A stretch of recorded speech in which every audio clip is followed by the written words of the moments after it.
The Davis County School District has faced at least 5 lawsuits or investigations over district-wide allegations going back all the way to 2020. The most recent was a lawsuit filed in January of this year where 6 current and former students accused the district of institutional betrayal. But has anything changed after those investigations? Jim Spiewak looks into that.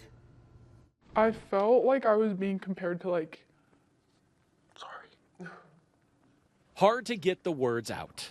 I had never been someone who was insecure or anxious, and then it was all of a sudden I was being compared to every other girl there. This 17-year-old high school senior, who we are not identifying, says those emotions stem from how she was treated by a former soccer coach in the Davis County School District. The coach had asked people what they would do with their boyfriends and girlfriends. It claims the district received multiple complaints from parents about the behavior with underage children at Davis High School, refused to properly investigate, allowed the coach to have continued access to the girls, and then failed to protect their identities when the allegations were looked into. This man, whose ID is also being kept confidential, has a daughter who filed suit.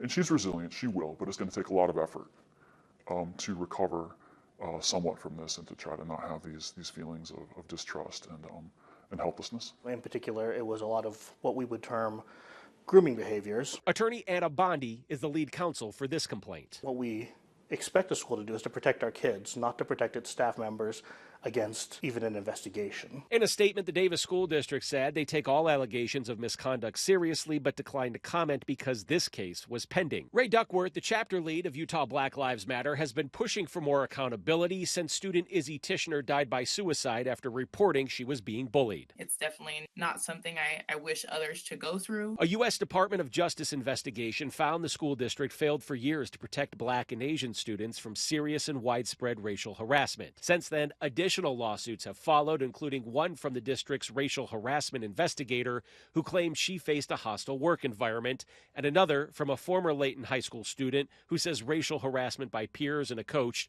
forced her to leave the team. They are caught in this understanding that they've done no harm.